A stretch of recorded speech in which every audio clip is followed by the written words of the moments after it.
TV Web Manaim apresenta Conversas Bíblicas.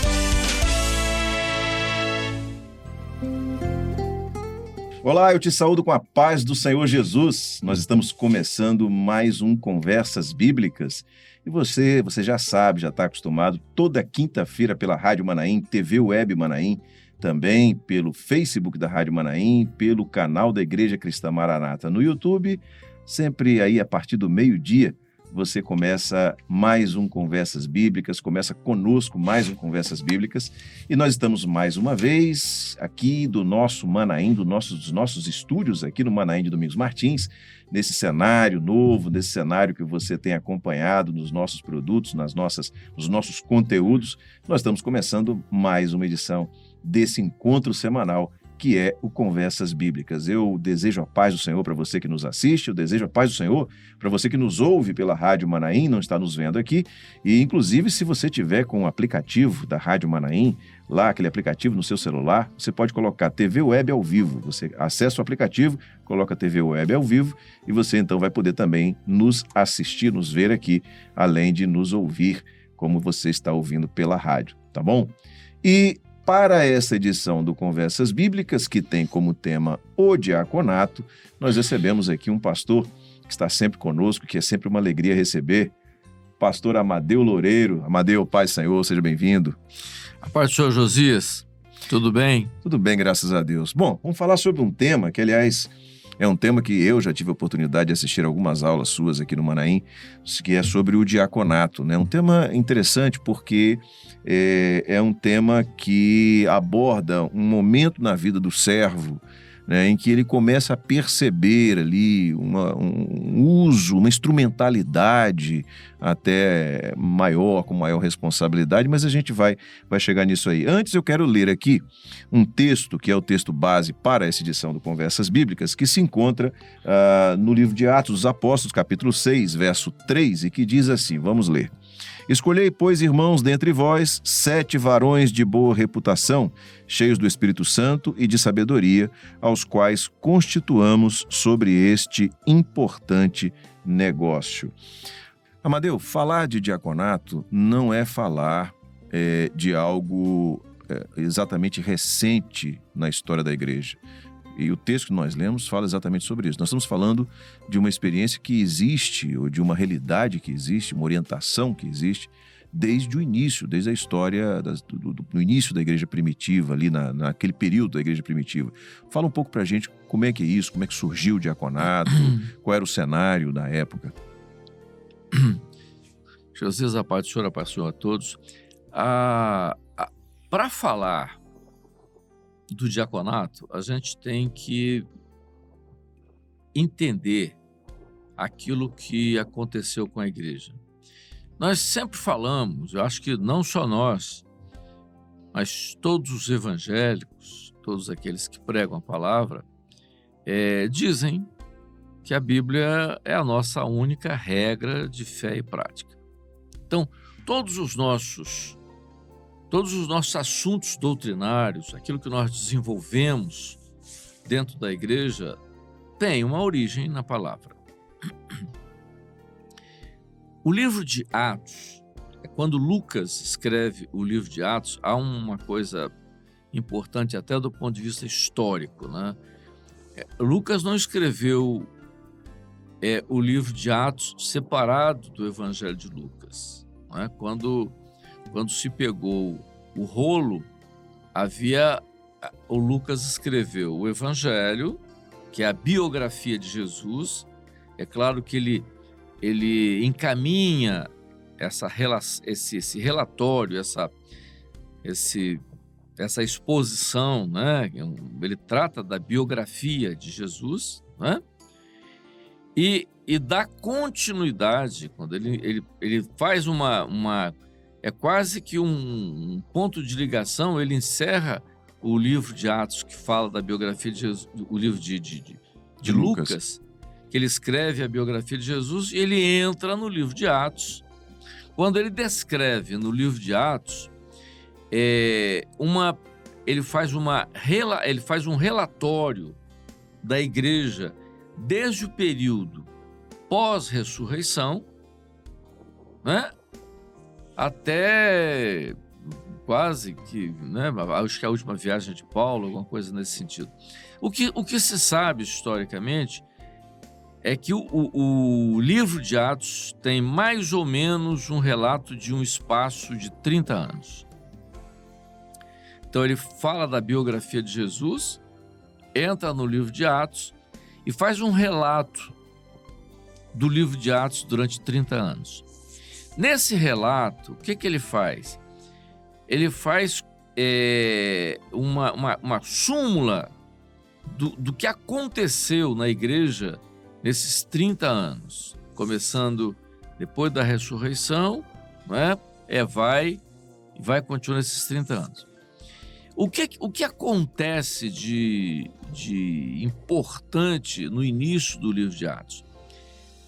O livro de Atos, ele dá início, Lucas mostra isso, mostrando que Jesus faz o início do livro de Atos, ainda a citação de Jesus, ele mostra ali um início, o que seria o início da igreja. Então é como se fizesse uma continuidade, uma ponte do Velho para o Novo Testamento. Quer dizer, encerrando uma dispensação para o judeu e começando uma nova dispensação. Isso ele já tinha falado na ceia. Então, o que acontece? Ele manda a igreja permanecer em Jerusalém e era um grupo pequeno, Josias. A Bíblia diz que o grupo que Jesus deixa, né, e que se revela depois da ressurreição é um grupo em torno de 120 pessoas. É um grupo pequeno. Mas a orientação foi que eles ficassem em Jerusalém e esperassem. Eles ficaram em Jerusalém, não é? Até que 10 dias depois, não é? Dessa subida de Jesus aos céus, aconteceu exatamente no 50º dia pós-Páscoa, que era a festa de Pentecostes. A festa de Pentecostes, aquele evento onde eles reunidos, né, ali às 9 horas da manhã, aconteceu a operação do Espírito Santo. Quando acontece a operação do Espírito Santo, é isso que Lucas começa a descrever. Ali se forma a igreja como tal. Toda a operação do Espírito Santo na vida da igreja. Todos os fatos que aconteceram. Em ato contínuo daquele fato que acontece ali, Pedro toma a palavra e entrega uma mensagem. É bom lembrar que quando Jesus, né, no capítulo 16 de Mateus, se eu não me engano, Jesus fala na confissão de Pedro, Jesus assim, eu te darei as chaves do reino dos céus. Muita gente durante o tempo teve várias interpretações disso, mas o que Jesus estava falando era sobre o início da igreja. Isso é muito assim emblemático, porque depois da ressurreição, quando Jesus aparece aos discípulos, se revela só à igreja, o questionamento de Jesus a Pedro foi muito interessante e dentro da avaliação daquilo que aconteceu quando ele negou. Uhum. O negar foi antes, um posicionamento de Pedro antes, e agora o questionamento de Jesus na pós a ressurreição. Então, quando acontece aquele fato todo, né, Pedro já tinha tido a experiência, Jesus tinha falado com ele, mostrado a ele a necessidade e tal, de um outro que o conduziria. Claro que Jesus estava falando profeticamente do Espírito Santo que viria. Sim. Ele estava profetizando disso. Quando acontece aquele fenômeno no Pentecostes, e havia judeus de vários locais que tinham vindo por causa da festa, que viram aquele movimento ali, foram lá e viram aquele grupo, e o que estava acontecendo naquele grupo, falando língua, profetizando. Então, Pedro assume a palavra, entrega a primeira mensagem. Eu chamo da primeira chave. Quando ele cita o profeta Joel, não existia cano cristão, não existia o cano no Novo, não existia a palavra de Novo Testamento. Ele cita o Velho Testamento, o profeta Joel. entrega aquela mensagem, mostrando ao povo uma mensagem extremamente difícil. Pedro era um homem muito simples. E a mensagem que Pedro entregou foi que Jesus estava vivo. Muito difícil, porque aquela multidão que estava ali toda ouviu falar, ou até viu a morte de Jesus. Era a época da Páscoa, Jerusalém estava cheia. Cheia, todo mundo viu. E aquilo foi um... Morreu na cruz, foi sepultado. E agora, e Jesus não apareceu a ninguém fora do grupo da igreja, que era de 120. Jesus não apareceu a ninguém. Ele tinha dito, o mundo não vai me ver mais, né? Mas vós me vereis. Então ele só se revela à igreja. Então Pedro entrega uma mensagem para aquele grupo que não viu Jesus ressurreto, entrega a mensagem dizendo que Jesus estava vivo. Muito difícil. Mas ali já há experiência, e isso é que Lucas fala, já há experiência da operação do Espírito Santo, quando tem aquelas 3.000 conversões. Ponto. A igreja de 120 pula para 3.000 pessoas. Você não tem ideia. Nós estamos comandando aqui com 3.000 pessoas. Você imagina se pegar uma igrejinha lá embaixo com 120 pessoas e de repente ela passa para 3.000 pessoas. Mas aí continuou, porque logo no início, aquele Pedro e João sobem ao templo na hora 3 horas da tarde para orar. Tinha um coxo na porta, que todo mundo conhecia, devia estar ali há longos anos, muitos anos ali, pede uma esmola, e Pedro e João dizem, não tem ouro nem prata, mas o que temos nós te damos. Em nome de Jesus, que Jesus é aquele que vocês viram morrer. Em nome daquele Jesus, você levanta e anda. E o aleijado levantou e andou. Mais 5.000. Tá. Então você tinha 5.000 pessoas. Mais 3.000, 8.000. 5.000, mais 3.000, 8.000. Então você pula de um rebanho, olha só, de 120 pessoas para 8.000. Uma coisa fugiu do controle.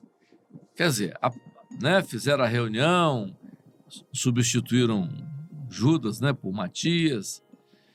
Mas aconteceu um fato que aí eles se reúnem exatamente para isso. Digo, olha, nós estamos com uma dificuldade.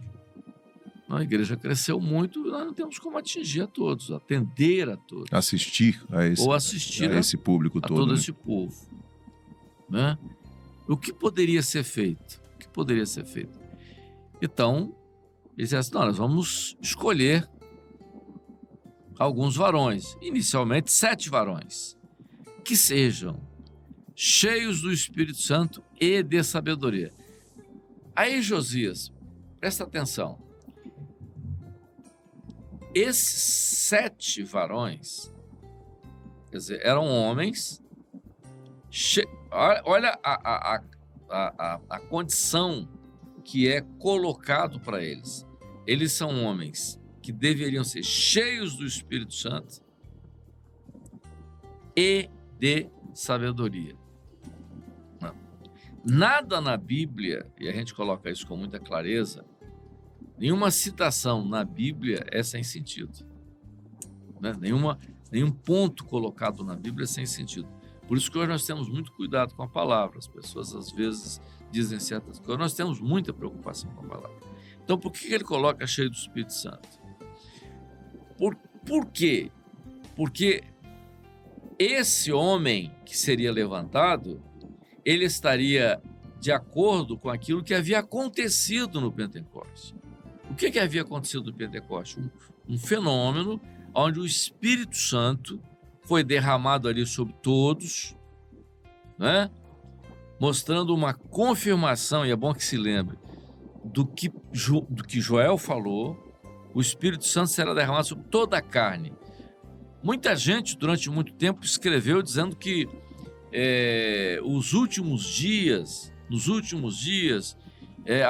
haveria um avivamento total, que o mundo todo se converteria antes da vinda de Jesus. Não é isso que Joel fala. o Espírito Santo ser derramado sobre toda a carne é para mostrar a diferença do Velho para o Novo Testamento. Quando no Novo Testamento o Espírito Santo era individual, particular.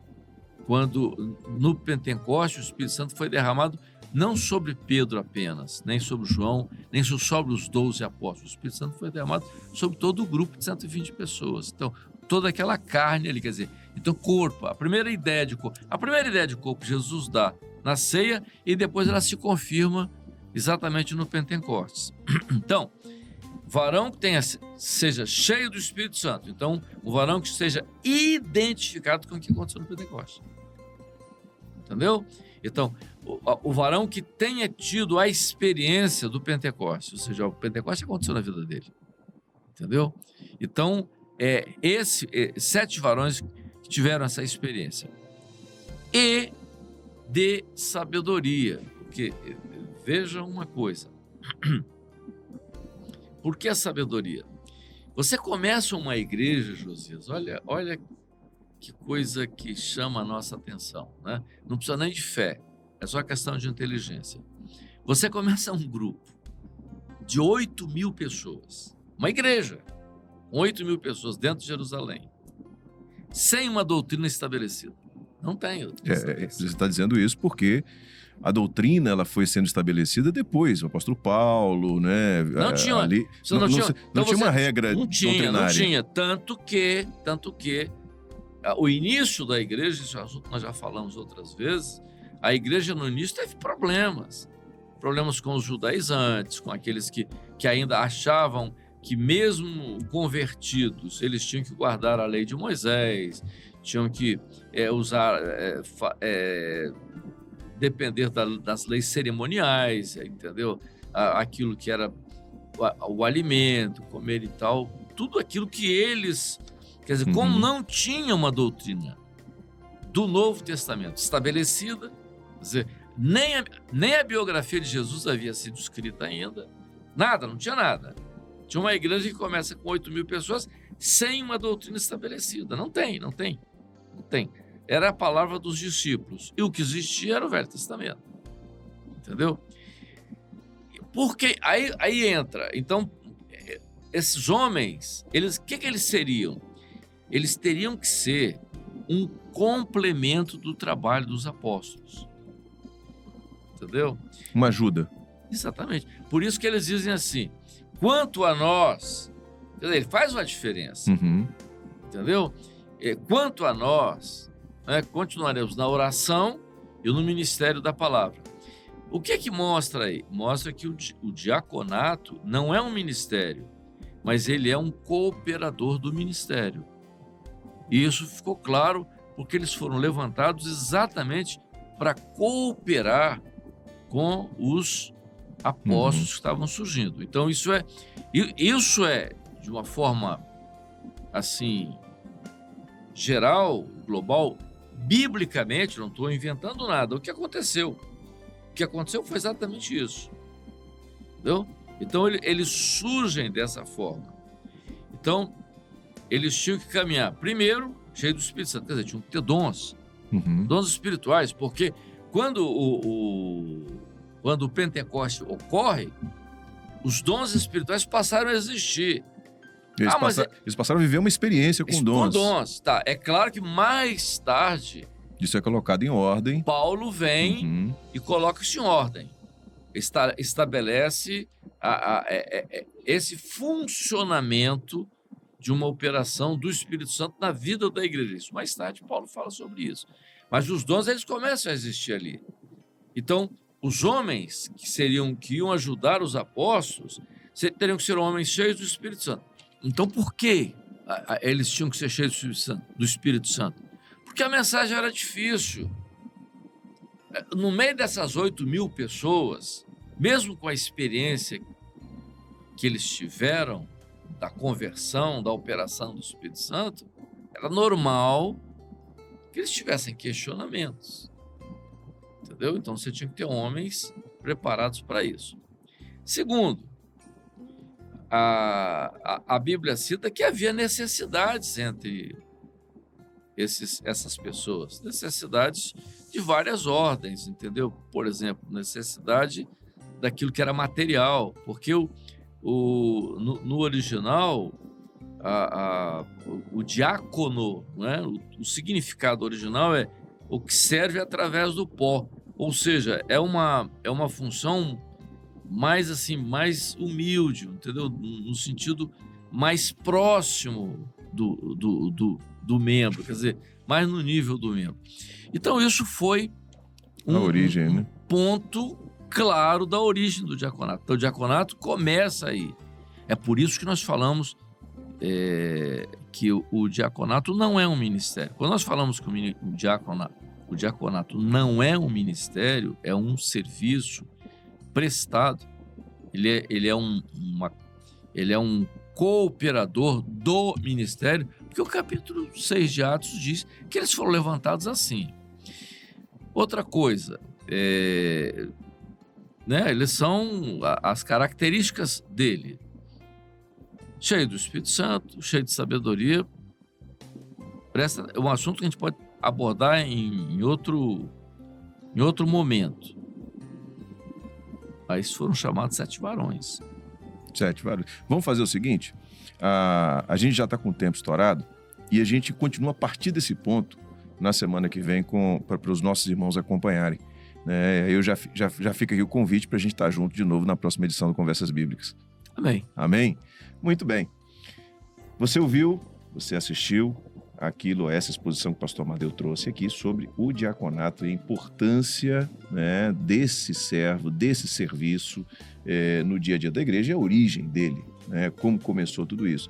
Mas como a gente já viu aqui, nós vamos continuar na semana que vem esse assunto, expondo mais, trazendo mais detalhes sobre o diaconato, que é muito importante. Há muitos irmãos que estão na igreja no dia a dia e que almejam, desejam ver a experiência do diaconato. O pastor Amadeu vai discorrer tranquilamente sobre isso e a gente volta na próxima semana com mais um assunto ligado a este tema, que é o tema do diaconato. Eu desejo a você a paz do Senhor, né? E aguardo você na próxima quinta-feira, a partir do meio-dia, aqui pela Rádio Manaim, TV Manaim, também pelo Facebook da Rádio Manaim e pelo canal da Igreja Cristã Maranata no YouTube. Deus abençoe a todos, a paz do Senhor. Você acabou de assistir na TV Web Manaim Conversas Bíblicas.